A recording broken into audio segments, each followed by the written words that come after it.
Hi is the song, by the way. So look, I'm quite humble. There are some experts here. I'm just an angry resident, right? So, and in terms of who Be Fair are, as David said, we are Bedford for a reconsultation, and the clue's in the title. We're not against EastWestRail. Fundamentally, we think that it's probably a good thing. There are members of the group that disagree with it, but the vast majority believe that EastWestRail would be a good thing. What we are against is how we as the public have been engaged, and I'm just going to talk through some of the challenges around that.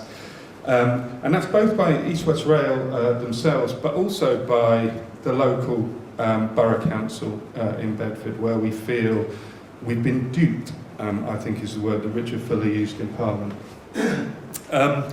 This picture, by the way, is taken in the northernmost point of Bedford, looking kind of northwest. The nearest point of major linear infrastructure is about 16, 17 miles north of that. It's the A45. Between that point and the A45 is all pretty much all agricultural land. There are some villages, there's places like Thurley, Airfield, but in terms of major development, it's 16 miles away. Okay, so a few of the things I'm going to talk about. The past, first of all. 2019, EastWestRail came out to consultation with regard to route selections. There were 5 routes taking a variety of paths around Bedford. The bit that we're focused on is the element really from just south of Bedford over to the A1 corridor, so the East Coast Main Line, A1 corridor. And we feel fundamentally that that there's a lack of public engagement. I'll talk around some of that. There's also some massive cost anomalies, and this is something we've been meeting with EastWestRail with our MP recently. EastWestRail have made some huge assumptions that have impacted which route looks most financially viable. I can talk about that in more detail if you like. There's the landscape challenges, so clearly, and I'll talk around that, so the route they've selected is a far more challenging landscape than the routes that they dismissed. Absence of engagement on freight, so in the 2019 consultation, it was barely mentioned. The word freight was mentioned 3 times in 2 successive paragraphs in the consultation documentation. There wasn't a single question about freight in it. They kind of not denied the ambitions for freight, but certainly downplayed them. And we've seen evidence of that from other bodies, and we've got minutes of meetings and things where it's been discussed.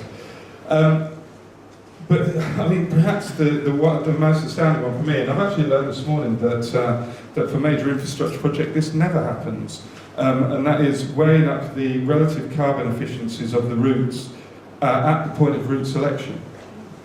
EWR has simply not done the maths, so we can talk about that. And then Bedford Borough Council. So let me move on. So lack of public engagement. The purple shaded area there is the Route E.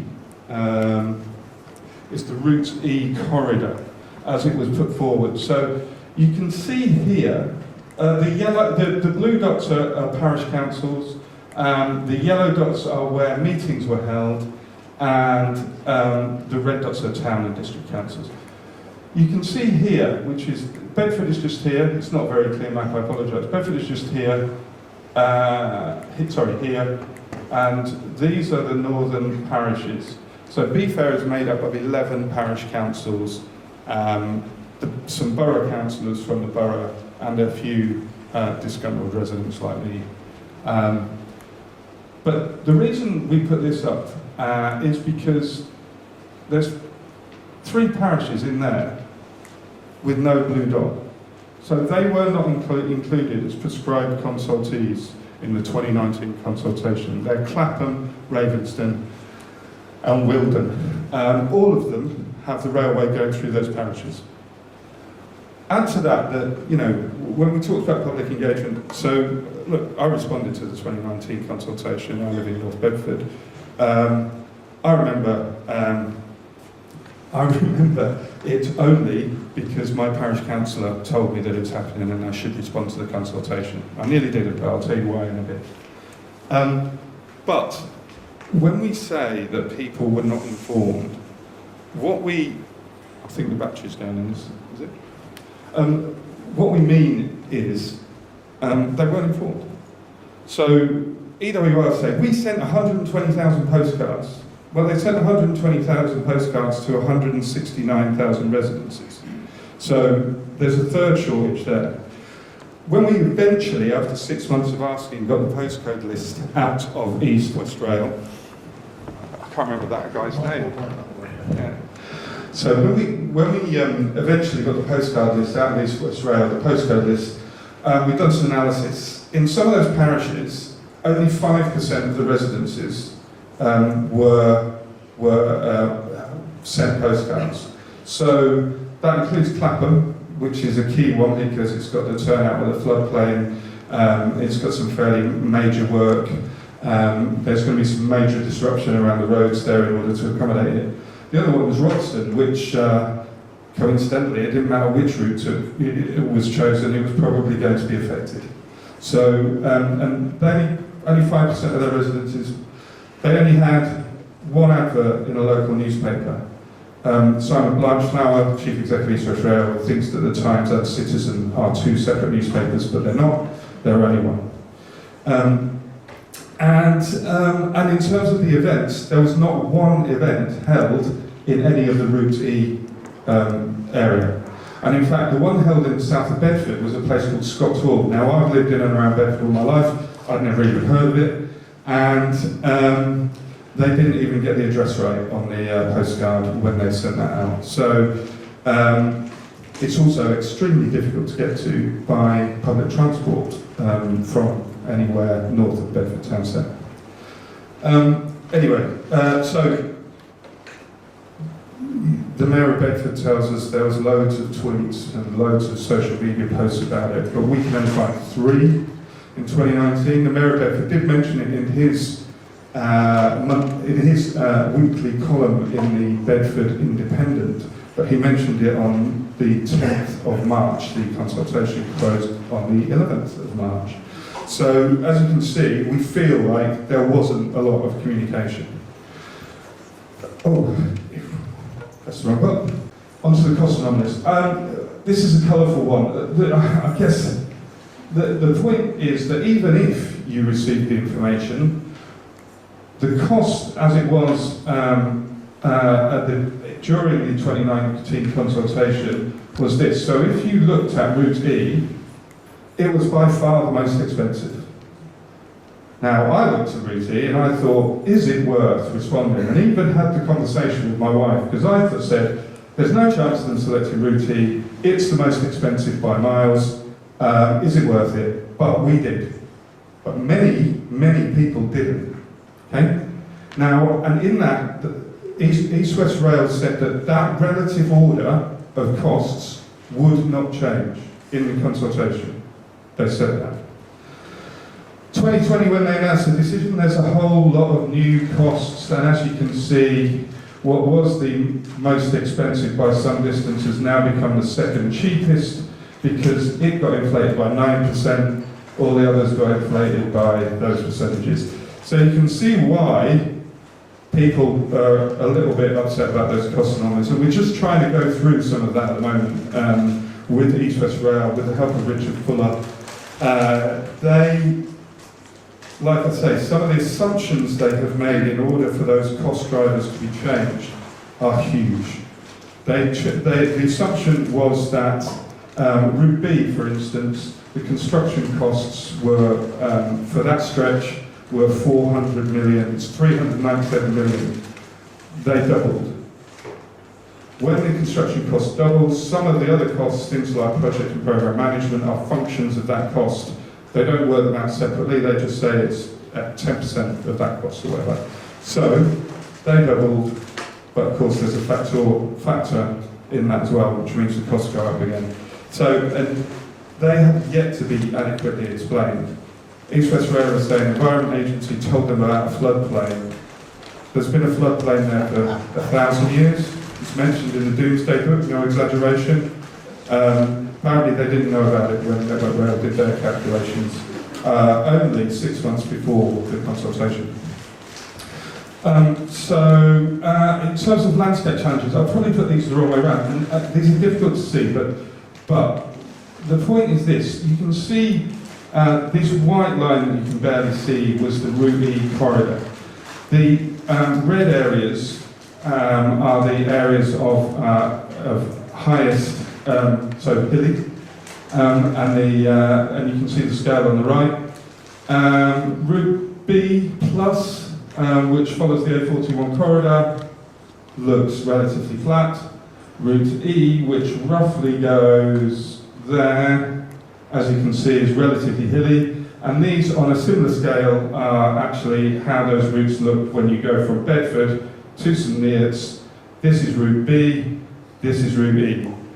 I don't know much about railways, but it would seem that flatter ones are probably easier and cheaper. Not necessarily all the time, I know, but yet to see any compelling cost construct from EWR, and yes, we do have people that are railway engineers looking at that. So next. Bedford Borough Council. So Mayor Dave basically made a unilateral decision sometime in the 1930s, I think, that the railway had to come through Bedford. He made that decision, and his exec. It was never debated until this year at full council. There was no vote on it. So they made that decision unilaterally. We talked about a democratic deficit earlier. There it is in practice happening. We had the alignment consultation this week, so there's a couple of choices of alignment within the Route E corridor. Some things came out during that, not least the 6-track option that I've already talked about. Also, it was clear in the rhetoric from EastWestRail that the emphasis was changing from being one of connectivity, and at the end of the day, you know, what's it, 18,000 journeys a year between Oxford and Cambridge is less than one per train. You know, it's changed to economic development and housing development. They're still being not transparent about costs. So they released some of the costs, so the portion where the two routes diverge, but they didn't release the costs for where they've changed majorly, which is in Bedford Town Centre and at the complex Clapham turnout. So there's a new station, there's new sidings, they need to expand 2 bridges, there's the CPOs for all those homes, they haven't included any changes in utilities, and by the way, the complex Clapham turnout goes right through a water treatment plant. None of those costs have been included. So at the moment, they've only shared a quarter of the costs between Bedford and Cambridge in 2021. So we cannot make a meaningful comparison to see whether they are still on track for their BCR calculation, their benefit cost ratio calculation, or the costs across there. And we know that the costs have gone up. They've got somewhere between 1.3 and 1.7 billion to deliver the other 3 sections, whereas the section they did give us the cost for was 2 billion. We think they may have a problem, and that's why they're not sharing it. We've gone to FOI. The ICO has agreed that we have a case for an appeal, but we're in a queue because they've got a backlog. It doesn't include Bedford's local plan. I'm conscious you're going to cut me off, aren't you? So, Bedford's draft local plan came out. Most of the housing development is to the south of Bedford. This railway goes to the north. Can't see how it supports the housing development. They admit they've not taken it into account. Freight, we talked about. Richard Fuller's been excellent. He's been supporting us. He won't say what route he favours, which I've got no problem with. But what he will say is that he feels that we haven't been adequately consulted or supported. and he has facilitated meetings and stuff. Mohammed Yassin in Bedford, despite heavy lobbying from people within Bedford, from his own residents, not least those in the Poets area, still perceives that coming through Bedford would be a great idea. So one last slide, next steps. So we've got some meetings set up. We're meeting EWR next week to discuss our alternative proposal. We've got, we had a meeting about the costs on the 8th of November with Richard Fuller. There's another one going to be set up for that, and we've got the statutory stuff coming up. So, look, fundamentally, we feel like we weren't adequately consulted. We feel that there's an unhealthy relationship between Bedford Borough Council and the Mayor and EWR. And we feel that they haven't taken into account the environmental factors. They simply haven't done the work. They might be right, but they can't categorically state that it's the most environmentally friendly route because they haven't done the work. Questions?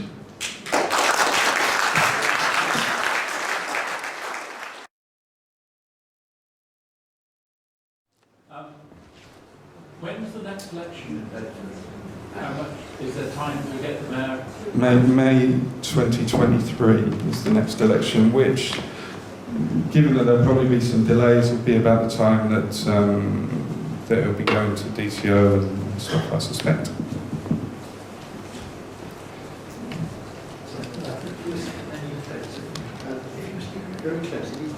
Right, I'll speak very closely, apparently. I'm Andrew Jones. I live in one of the villages on the western part of EastWestRail.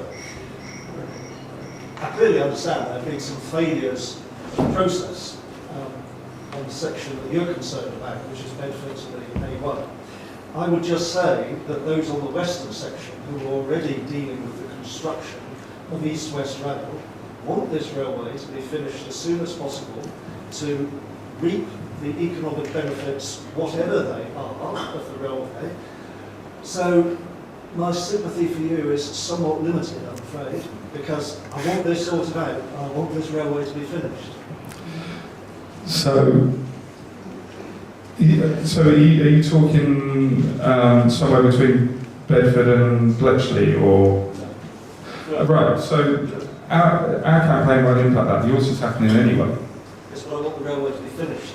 Okay. I'd like it to be finished too, but I'd like it to be finished in a way that supports my kids and their kids, right? And if that means another couple of years, then actually, I don't care.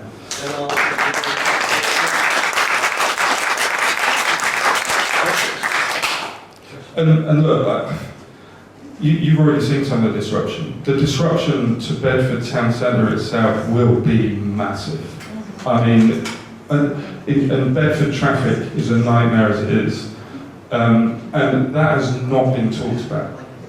There has been a massive upselling of rather, minute benefits, and a massive downplaying of 5 to 10 years of major disruption. A bridge being closed that was closed for 19 months by Network Rail only 2 years ago. It's just the devastation is going to be huge. To our area, which is South Cambridgeshire, except changing the names, it's exactly the same. Just to sort of add one point,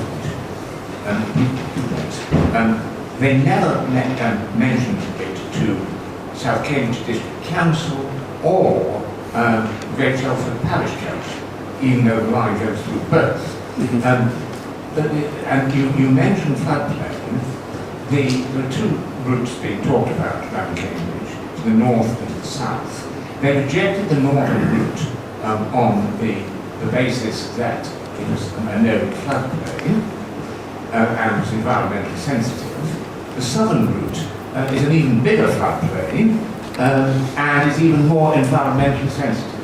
And this isn't the question, this is just further evidence. Yeah, we've been talking to the Cambridge Approaches guys, so we did discuss joining up with them, but we felt that 2 campaigns were probably better than one. Yeah, it is kind of a reverse image with you there. And I think, you know, Clapham that I've talked about has a floodplain. They're talking about going down on to a loop that has massive biodiversity there naturally and building viaducts. They've got to cross the river twice and 2 roads in a stretch of about 500 or 600 metres. They're making gradient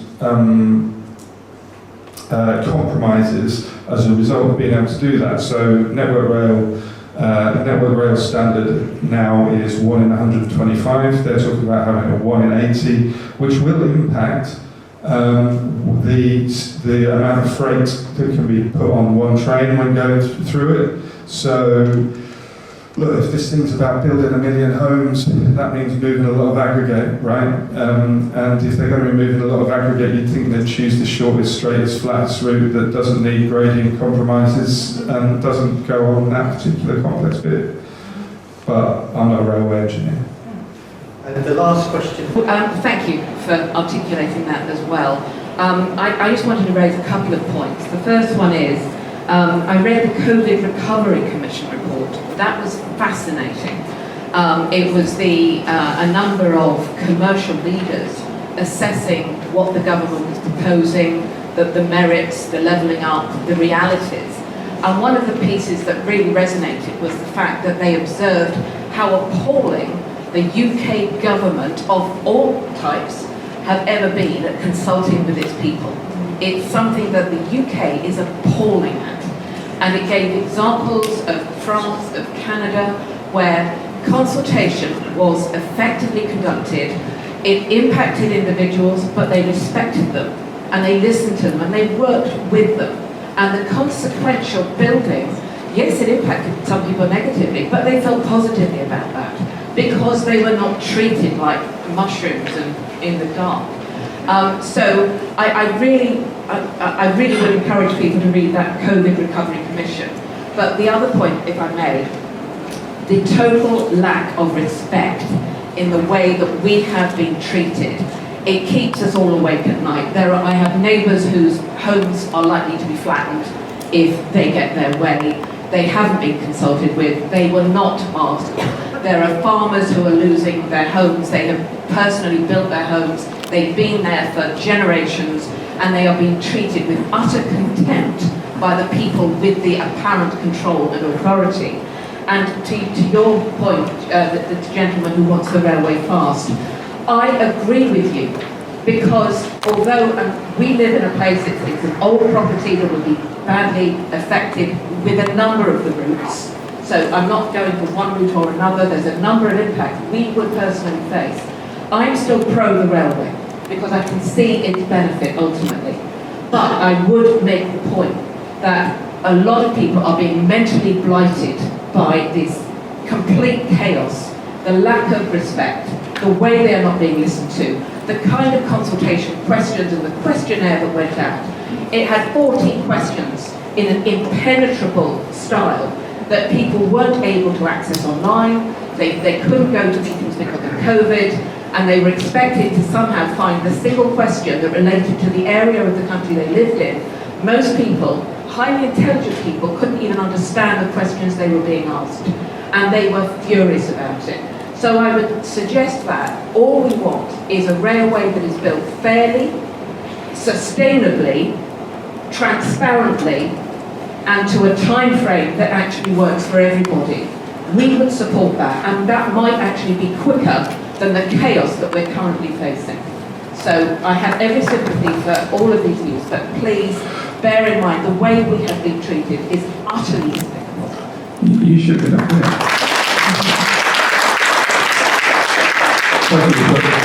Just trying to have everything stuff. Brilliant. Thank you very much, Mike, indeed. Thank you for that talk and all the questions too. Thank you.